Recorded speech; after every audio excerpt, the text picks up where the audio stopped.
Bismillahirrahmanirrahim. Assalamualaikum warahmatullahi wabarakatuh. Selamat siang anak-anak. Selamat berjumpa kembali di mata pelajaran Teknik Pemrograman Mikroprosesor dan Mikrokontroller. Ini mata pelajaran kelas 10 ya. Bapak masih lihat di Google Classroom Bapak masih ada yang kelas 11. Jadi jika teman-teman atau anak-anakku sekalian yang masih ada di kelas 11, yang ada di kelas 10 silakan bisa keluar dari Google Classroom-nya.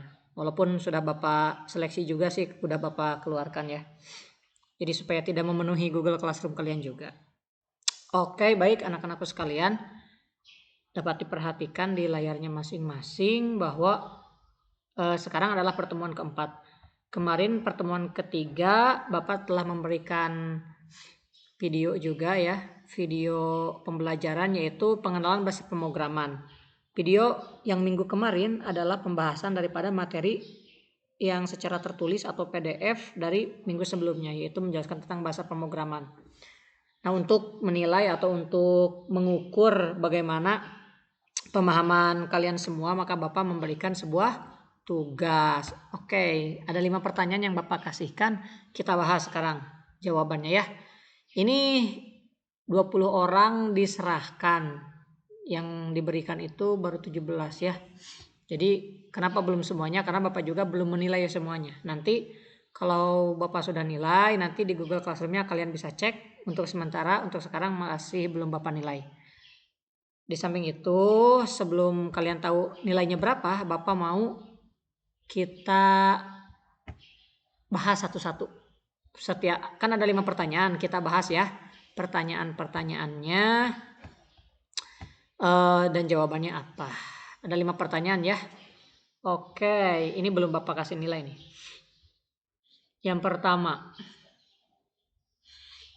apa bahasa yang dimengerti oleh mesin atau komputer? Pertanyaan pertama. Nih, apa kira-kira? Ada yang tahu? Harus tahu. Ini ada yang menjawab bahasa pemrograman, ada yang menjawab bahasa pemrograman. Ada yang menjawab bahasa mesin, yaitu memberikan perintah kepada komputer dengan memakai kode bahasa biner, contohnya 011 dan 000 dan lain-lainnya. Oke, dan jawaban yang dapat tulis di Microsoft Word aja ya. Dan jawaban yang tepat adalah, kira apa jawabannya? Ya, jadi yang tepat adalah bahasa yang dimengerti oleh mesin atau komputer itu adalah bahasa mesin ya, yaitu bahasa, ini tepat nih, gak tahu siapa nih yang menjawab karena tidak namanya nanti kelihatannya ya, yaitu memberikan perintah kepada komputer dengan memakai kode bahasa biner, contohnya 01100, bahasa mesin ya, atau bahasa assembly itu bisa. Jadi jawabannya adalah bahasa mesin. Kalau ada yang menjawab bahasa pemrograman, itu bisa benar tetapi kurang tepat, karena bahasa pemrograman itu istilah umum. Kemudian si komputer juga tidak mengerti sebenarnya bahasa pemrograman. Yang dia mengerti itu bahasa mesin, tetapi bahasa pemrograman itu diterjemahkan ke dalam bahasa mesin menggunakan sebuah sistem namanya compiler atau interpreter. Jadi jawaban yang benar adalah nomor 1. Jawabannya adalah bahasa mesin atau biner. Atau bahasa biner. Kalau biner itu sistem angkanya sebenarnya, cuman kalau lebih tepatnya bahasa mesin ya. Oke. Seperti biasa ya, nanti video ini juga Bapak upload juga di YouTube. Jangan lupa boleh like lah sama kalian, boleh subscribe, boleh komen juga gak apa-apa. Ini Bapak bikin video sengaja ya. Kalian kalau ada kuota dan Bapak kan enggak mempatok harus berapa hari menontonnya, ini dibuka sampai seminggu full. Cuman absensinya Bapak buka cuman 1 hari. Jadi kalian silahkan untuk absensi secepatnya. Kalau materi kalian bisa lihat lagi di YouTube Bapak atau di Google Classroom-nya. Nomor 1 bahasa mesin atau biner. Oke, lanjut nomor 2. Pertanyaan nomor 2. Sebutkan pengertian bahasa pemrograman. Sebenarnya kalau kalian teliti dan memperhatikan penjelasan Bapak, ya mudahnya sebenarnya kalian bisa copy paste aja dari materi PDF sebelumnya. Bapak nggak menyalahkan itu. Cuman yang Bapak ingin harapkan adalah kalian mengerti dan memahami. Jadi kalau bisa pas menjawabnya itu dengan pemahaman sendiri, artinya diketik oleh sendiri. Tapi walaupun kalian itu copy paste ya gak apa-apa. Berarti kalian juga paham bahwa ada definisi letaknya di sana, berarti kalian membaca. Ini ada yang menjawab bahasa pemrograman atau sering diistilahkan juga dengan bahasa komputer adalah bahasa pemrograman komputer instruksi standar. Betul ya, ini betul. Yang nomor 2, yang orang kedua, sebuah instruksi standar untuk pemerintah komputer agar menjalankan fungsi tertentu. Betul. Wah, ini kayaknya semuanya betul. Panjang-panjang jawabannya. Oke ya. Jadi itu, nah ini aja. Bapak ambil satu jawabannya yang ini ya. Sebuah instruksi standar untuk pemerintah komputer agar menjalankan fungsi tertentu. Oke. Good. Nomor 3. Coba nomor 3. Sebutkan 4 kelompok bahasa pemrograman. Oke. Ada OOP, OOL ya. Object Oriented Language. Ini yang menjawab ada nih. Ada high level language, betul. Ada middle, pertengahan, middle, dan low level, betul. Nomor ini yang jawaban kedua, bahasa pemrograman generasi pertama, bahasa mesin. Assembly generasi ketiga yang digunakan Pascal. Dan keempat, bahasa pemrograman generasi keempat, bahasa pemrograman yang digunakan contohnya SQL. Ini 4 kelompok bahasa pemrograman. Sebenarnya kalau 4 kelompok itu kita bisa lihat di sini ya. Di materi. Kalau yang 4 kelompok jawabannya yang ini. Nah ini, Bapak lihat materinya PDF-nya. Nah kalau 4 kelompok itu yang ini ya. Menurut tingkat kedekatannya, maksudnya 4 itu yang ini. Oh maaf bukan menurut kedekatan, tapi yang kelompok secara kelompok besar. Yang ini jawabannya yang OOL, high level, middle, dan low ya. Cuman yang ini juga sama sih. Gak apa-apa Bapak betulkan juga, karena ini juga akan mewakilkan daripada 4 kelompok ini. Oke, Bapak bahas, lihat. Bahasa mesin ini kelompoknya kemana? Ke low level, tingkat rendah. Bahasa tingkat rendah ini ada tingkat rendah, ini bisa ke middle. Ini yang tingkat menengah middle juga. Nah, yang tinggi adalah high level. Jadi tingkat rendah di sini bisa digabungkan menjadi middle. Nah, yang ini low level. Level yang paling bawah. Jadi sekarang kita akan belajarnya yang mana? Ya pasti yang high level ya. Buat apa kita belajar yang middle dan low? Karena teknologi itu semakin berkembang dan kita harus mengikuti zaman. Jadi kita menggunakan bahasa tingkat tinggi. Itu bahasa C++ nantinya. Oke, berarti kuis yang nomor 3 jawabannya itu ya. Yang mana tadi itu? Nah ini. Ya, yang ini aja lah. Yang tadi benar, yang menjawab OL ini Bapak benarkan, yang menjawab bahasa pemrograman generasi pertama Bapak benarkan juga. Ini nomor 3. Oke, sekarang nomor 4.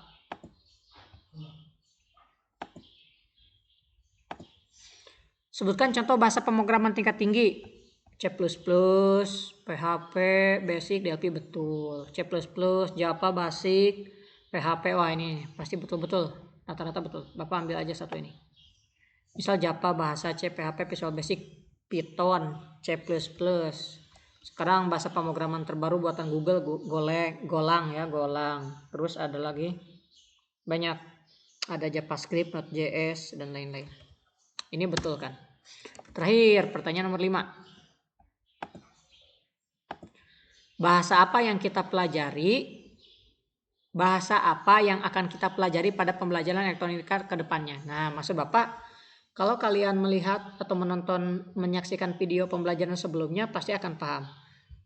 Ini banyak yang banyak yang menjawabnya bahasa pemrograman, sebuah bentuk teknologi informasi yang diterapkan di bidang pendidikan, proses pembuatan program. Tidak tahu, ini ada yang menjawab tidak tahu.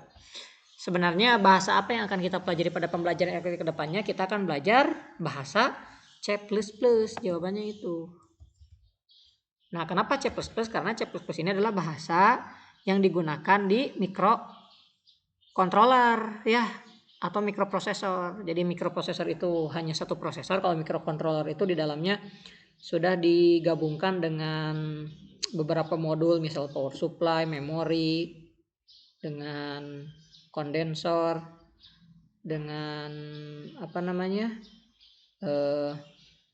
dengan sensor dan lain-lain, itu namanya mikrocontroller. Jadi dalam mikrocontroller itu ada mikroprosesor. Nah, mikrocontroller itu adalah modul lengkapnya. Nah, ini menggunakannya bahasa C++. Mikrokontrolnya itu nanti baik kita belajar misal Arduino, Raspberry misalnya, Raspberry Pi, maupun belajar sistem minimum menggunakan mikrocontroller Atmega atau Atmel ya. Nanti kita akan menggunakannya bahasa C++ atau turunannya ada C, ada C++ dan lain-lain. Jawabannya C++ ya. Ini gak apa-apa, namanya juga kan mencoba. Siap. Itu pembahasan dari kuis pertemuan ketiga ya, yang mana kuis itu evaluasi daripada pertemuan 1 dan kedua sebenarnya. Oke, gimana? Bisa memahami? Bisa ya. Sekarang Bapak akan masuk ke materi selanjutnya. Kita lihat di KIKD kita, kompetensi dasar yang harus kita kuasai. Nah, sebenarnya kita masih belum masuk sih ke intinya, karena kemarin Bapak lebih kepada pengenalan apa itu bahasa pemrograman, dan itu perlu disampaikan karena kalau Bapak ujuk-ujuk ke materi nanti kalian juga tidak akan bingung apa gunanya ya. Jadi sekarang Bapak ulangi lagi, fungsinya bahasa pemrograman itu apa? Kita sebagai manusia akan membuat perintah yang akan dijalankan mesin, titik eta. Sakitu ya. Jadi kita harus bisa bahasa pemrograman. Lamun mesinnya jadi jelema mah kan teu kudu make bahasa pemrograman. Tinggal ngomong we urang. Urungkeun lampu misalnya teh. Matikan lampu. Buanglah sampah ambil sampah basah, ambil sampah kering. Kan mereka enggak paham. Jadi kita harus cara berkomunikasinya menggunakan bahasa. Oke, kita masuk ke KD 3.1, memahami teknik pemecahan masalah. Nah, jadi sebelum kita ngoding atau ngetik bahasa pemrograman, kita harus tahu alur memahami teknik pemecahan masalah secara matematis. Karena mesin itu nggak bisa kayak kita. Jadi si komputer atau mesin itu berpikirnya itu memiliki alur. Jadi dia itu memiliki alurnya ya matematis ya. Jadi pemecahannya gak bisa kita makan, ambilkan minum. Orang paham, nyokot jelas, cari airna teka temunya, pilari air atau meser. Tapi kan kalau mesin ambil minum, nggak diperintahkan cara mengambil gelasnya, nggak diperintahkan cara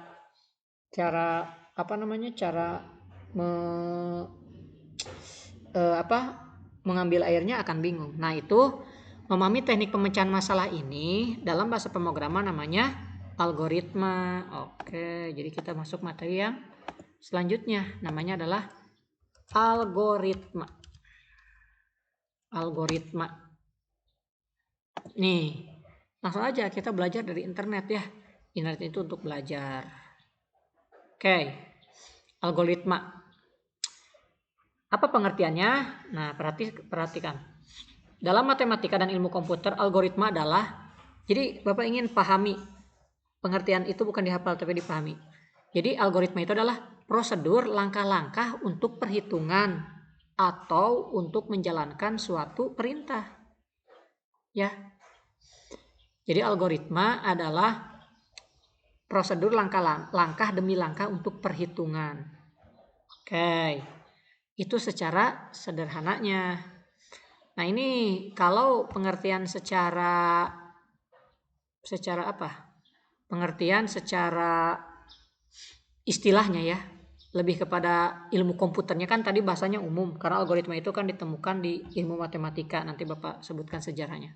Jadi pengertian algoritma itu adalah mana nih pengertiannya lebih ini. Nah, definisinya urutan langkah-langkah logis, jadi harus logis. Urutan langkah-langkah logis penyelesaian masalah yang disusun secara sistematis dan logis. Jadi penyelesaian masalah yang disusun tetapi harus sistematis. Jadi sistematis itu harus langkah demi langkah dan logis. Karena ini yang menjalankannya bukan kita manusia, tapi mesin.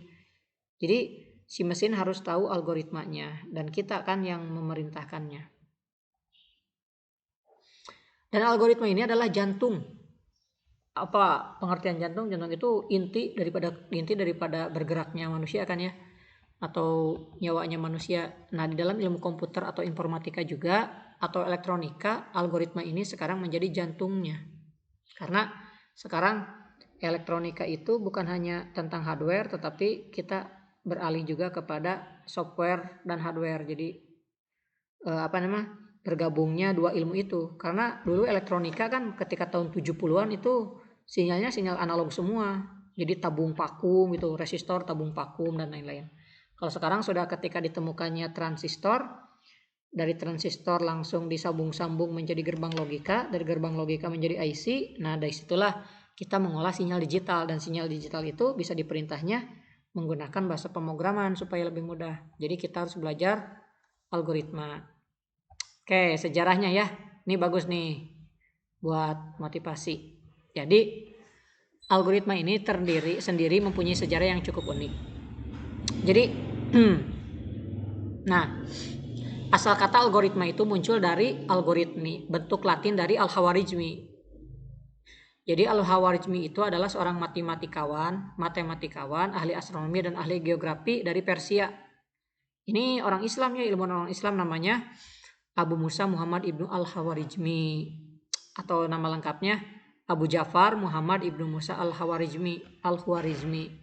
Jadi kalau di orang-orang barat lidahnya nyebutnya Al-Khawarizmi itu kan, ini sebenarnya Al-Khawarizmi ini sebuah nama ini ya, nisbat kepada sebuah nama kampung halaman yang ada dia itu orang Persia, kalau sekarang Iran.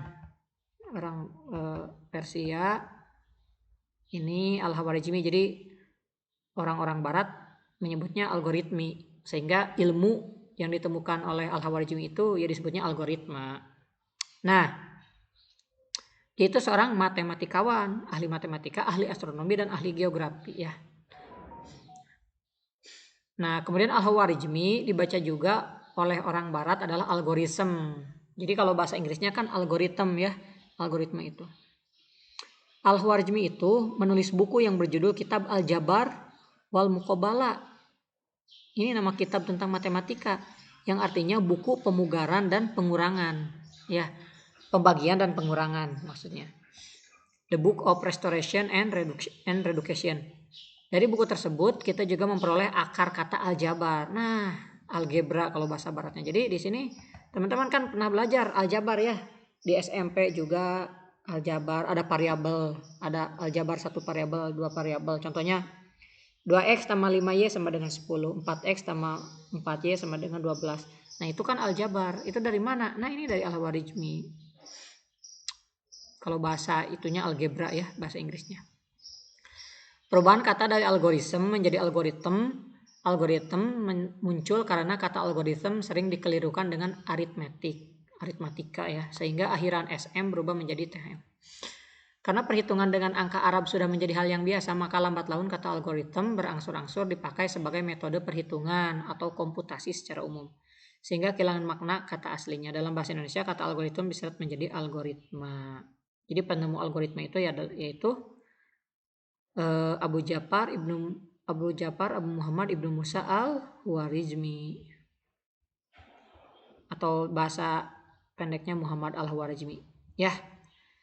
Jadi kenapa kita harus belajar algoritma?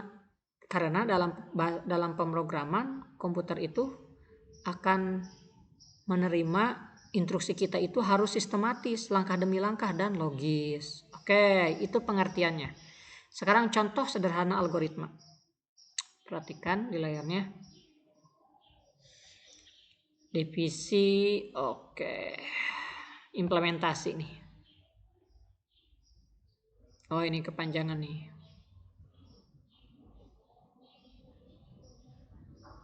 Oke ya.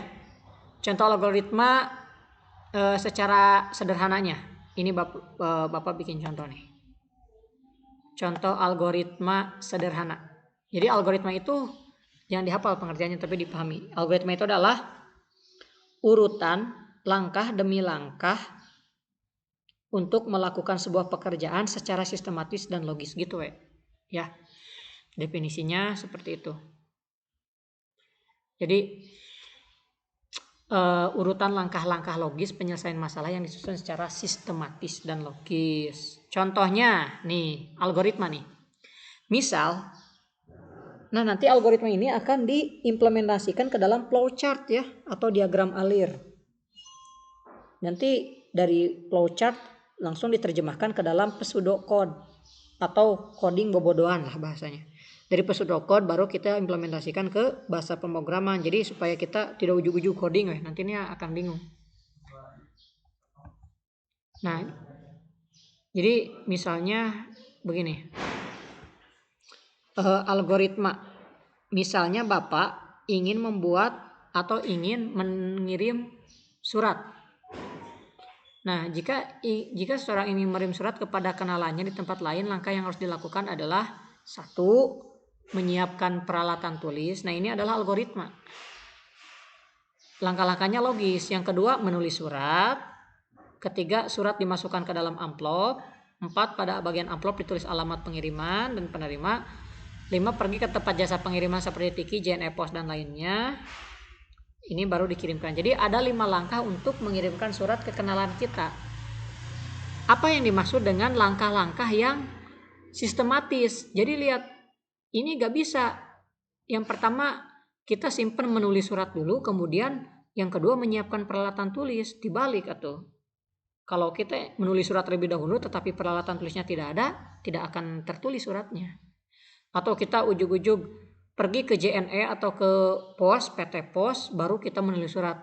Itu juga tidak logis. Karena di sana kita harus gak bisa menunggu. Kita harus langsung kirim. Jadi ini namanya algoritma. Ya, jika seorang ingin mengirim surat kepada kenalannya, ini algoritma mengirim surat. Contoh yang kedua, algoritma menghitung luas persegi panjang. Jadi kalau kita ingin membuat algoritma atau langkah-langkah menghitung luas persegi panjang, caranya adalah masukkan panjang, masukkan lebar, luas adalah panjang kali lebar, tulis luas. Nah, ini nanti akan diterjemahkan oleh bahasa pemrograman sehingga bahasa pemrograman bisa mengeksekusinya menjadi sebuah aplikasi. Ya, seperti itu. Pak, naon sih gunana keuntungan membuat algoritma sebelum kita menulis bahasa pemrograman? Ini ya, banyak sekali. Keuntungannya. Yang pertama, pembuatan atau penulisan algoritma tidak tergantung pada bahasa pemrograman manapun. Jadi mau nanti bahasa pemrograman apapun, algoritma itu tetap satu. Jadi kita harus buat algoritma dulu. Kalau kita langsung membuat sebuah aplikasi ke dalam bahasa pemrograman, nanti bingung ketika ingin diimplementasikan ke bahasa pemrograman yang lain. Pembuatan atau penulisan algoritma tidak bergantung pada bahasa pemrograman manapun, artinya penulisan algoritma independen, berdiri sendiri dari bahasa pemrograman dan komputer yang melaksanakannya. Notasi algoritma dapat diterjemahkan ke dalam berbagai bahasa pemrograman. Tuh kan bisa, jadi notasinya itu bisa diterjemahkan ke dalam bahasa pemrograman apapun. Yang ketiga, apapun bahasa pemrogramannya, output yang akan dikeluarkan sama karena algoritmanya sesama. Misal kita ingin membuat aplikasi. Contohnya lihat, ini bahasa sederhananya WhatsApp ya, WhatsApp. Jadi WhatsApp itu kalau kita lihat di webnya, itu WhatsApp web. Ya, misalnya WhatsApp. Mana ya, whatsapp.com. Nah, lihat. Kalau kita lihat di WhatsApp itu aplikasi yang multi-platform. Artinya bisa digunakan di sistem operasi apa saja. Lihat misalnya unduh. Lihat ya, dia bisa di Android, iPhone, di Windows, PC, di Mac, ataupun di Linux. Jadi maksud daripada keuntungan algoritma pemrograman itu tentang apapun bahasa pemrogramannya, output yang akan dikeluarkan sama karena algoritmanya sama. Jadi walaupun WhatsApp dibuat menggunakan Android, ya, digunakan untuk aplikasi Android ditulis menggunakan bahasa Java. Kemudian WhatsApp digunakan di iPhone. iPhone dibuat menggunakan bahasa Objective-C atau bahasa Swift buatannya Apple. Kemudian dibuat juga untuk Mac atau untuk Windows. Windows itu ditulis menggunakan bahasanya C# ya, atau nulisnya C pagar kalau atau di bahasa ditulis disebutnya C# atau pakai PB atau pakai Net Framework. Tapi kan hasilnya sama saja. Di Android kita bisa kirim pesan WA akan keterima di iPhone atau di Windows. Nah, itu karena logikanya sama, karena algoritmanya yang sama. Jadi itu sebabnya kita butuh algoritma.